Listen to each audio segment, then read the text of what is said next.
Mike, la culpabilité va te ronger. Dans quoi tu t'es fourré, mon gars? Coucou les amis, avant de commencer, n'oubliez pas de vous abonner et de partager.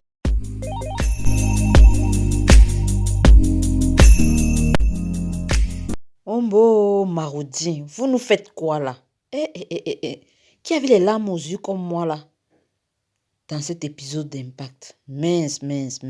Qui va maintenant challenger Mélanie Dragel? Ouais, un gars comme ça là. Bref, vous vous rappelez que dans les épisodes précédents, du moins la fin de l'épisode 3 plus précisément, Franck était dans un état critique. Suite à la grève à laquelle il a participé, il a eu un incident. Et malheureusement, a été sérieusement touché. Waouh! Franchement, je ne pouvais pas imaginer que ça finirait comme ça. Mais de toute façon, au début, j'ai même cru qu'on nous mettait dans le suspense comme ça là pour avoir un autre style et dénouement. Mais quelle déception. Tout est presque clarifié lorsque le commissaire Jim déclare qu'on pourrait penser à une espèce de complot d'étudiants, de policiers, pardon, qui auraient tué un étudiant et que ça ferait un gros scandale. Ça insinuerait déjà que, en fait, pendant qu'on tournait les parents et tout là, Franck était déjà lui parti. Le gars était déjà loin. En fait, Marodier, vous avez-vous bel et bien tué Franck? Mais avec la complicité de Mike, et vraiment nous tous là, vous allez nous payer pour les dégâts, les dommages émotionnels. Non, franchement, c'est pas comme ça qu'on fait. On pouvait tout imaginer sauf ça. En fait, au début là, on nous montre l'ex-ami l'ex-petite amie de Aminata avec son épouse, qui est aussi une amie de Jessica, la sœur de Franck, qui reçoit un appel de Jessica en fait, et qui sent dans l'appel que Jessica, ça va pas bien. Jessica, en fait, lui annonce que Franck ne va pas bien, il est dans un état critique, franchement, ils sont dans le désespoir et tout et tout. C'est alors que l'ami en question appelle Mike et lui dit, mais qu'est-ce qui se passe? On apprend là que Franck, ça ne va pas et tout. Et Mike même n'était même pas au courant. Mike alors annonce aussi à son père. Tous deux sont déboussolés, ils ne savent pas quoi faire.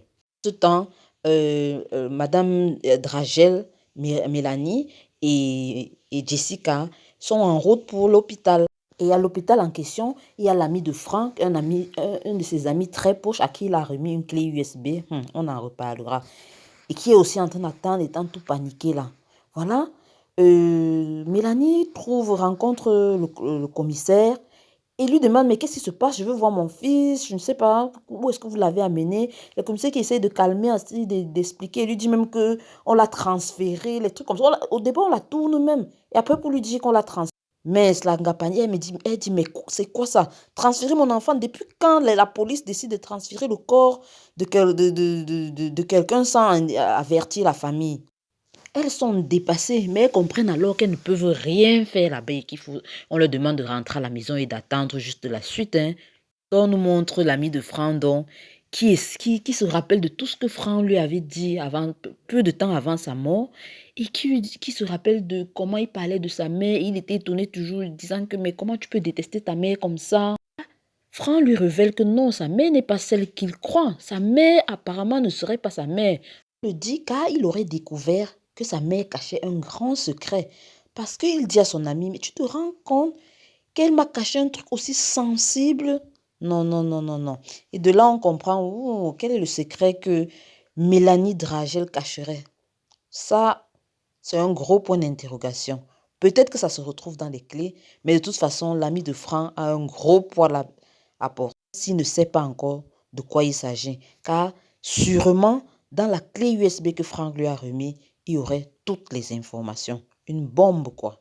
Pendant qu'on attend dans les nouvelles sur la situation de Franck, on nous présente une Jess. Oh, la pauvre Jess, cette belle fille. Même en pleurant, elle est toujours belle. Oh. Maman, la beauté, Dieu lui a donné ça. En tout cas, c'est une fille classe qui semble très calme. Oh, elle est donc avec son amie en train de se lamenter, de se remémorer les bons moments avec son frère, comment ils étaient, ils sont comme deux âmes sœurs, franchement. Les deux là semblaient inséparables et ils s'entendaient beaucoup. Dani aussi de son côté, tout effondré, avec son mari Paul à côté. Mike aussi. Tous sont dépassés, ils ne savent pas comment faire, ils ne savent pas ce qui se passe, ils n'ont aucune nouvelle. Du coup, franchement, ils ne savent pas où se donner la tête, quoi. La pagaille dans le cerveau des membres de la famille et des amis. Franchement, franc. Et de l'autre côté, la police qui essaye de comprendre ce qui s'est passé, pourquoi ça s'est passé ainsi, comment ils n'ont pas pu gérer la situation et que ça pourrait peser aussi sur eux. Comme le commissaire Jim l'a dit, on pourrait croire ou on pourrait les accuser d'avoir tué cet étudiant qui est Franck, ce qui ferait donc un très grand scandale. Moi, de toute façon, moi j'ai peur que on mette ça sur Issa et que ça détruise sa carrière. En tout cas, on verra bien. Tout ce qui m'a marqué aussi, c'est que malgré le fait que Mélanie Dragel ait menacé la police par rapport au fait que on ait amené son fils sans leur demander leur consentement, il n'en demeure pas moins que c'est quand même étrange qu'une si grande dame dans les affaires reconnues ne puisse pas avoir plus d'informations alors qu'un simple journaliste comme Moussa réussit à faire tout un exploit et à avoir des informations un peu plus concrètes. Étrange ça. Après tant d'attentes et le fait de rester dans l'inconnu, on finit par annoncer la mort de Franck au journal télévisé. Comme ça, sans que la famille même ne soit au courant que c'est triste. Et bam, la nouvelle est tombée. Jess qui tombe dans les pommes et qui est récupérée par Moussa. Franchement, ces deux-là, on en reparlera. Mike est dépassé. Il ne sait pas quoi faire. Il est dépassé. Il est perdu. Car franchement, il va porter une culpabilité qui va le ronger. Mais alors, le ronger pendant un bon moment. Oh, Jess, la triste Jess, que va-t-elle devenir sans son Frank? La nouvelle est tombée. Frank est décédé suite à un incident lors d'une manifestation universitaire. Franck, qu'est-ce qui s'est passé? Pourquoi Marodi nous enlève Franck de sitôt avec un rôle aussi important? Qui va gérer Mélanie Dragel? Elle, la femme forte. Et il n'y avait que Franck pour lui tenir tête. Paul, le papa de Franck, qui doit avoir d'énormes regrets, être dans un désarroi. Vous vous souvenez que dans les épisodes précédents, il avait dit qu'un de ses plus grands regrets, c'était d'avoir laissé Franck aller vivre avec sa grand-mère. Et d'ailleurs, on se pose la question, pourquoi Mélanie Dragel a-t-elle laissé Franck avec sa grand-mère alors que les deux aînés étaient avec leur papa pendant qu'elle faisait ses affaires? Pourquoi lui étant le plus petit?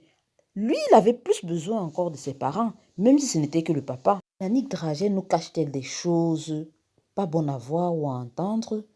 Pourquoi a-t-elle fait tout ça? Pourquoi Franck disait toujours que sa maman n'est pas celle qu'on croit? Pourquoi il disait toujours que... Il a dit à son ami que sa maman n'est pas sa mère. Il a dit à sa soeur que sa maman n'est pas celle qu'on croit. Il lui a dit que sa maman est une autre personne. Voilà donc comment se termine l'épisode 4 avec la mort de Franck et Mike qui se retrouve complice. Sa maman, Mélanie Dragel, qui a sûrement beaucoup de choses à nous raconter, qui a sûrement beaucoup de cafards. Jess et son papa, que deviendront-ils dans tout ça? Anyway, je l'ai dit dès le départ, cette série réserve beaucoup de surprises. On se retrouve très prochainement pour une nouvelle analyse. Ciao, ciao!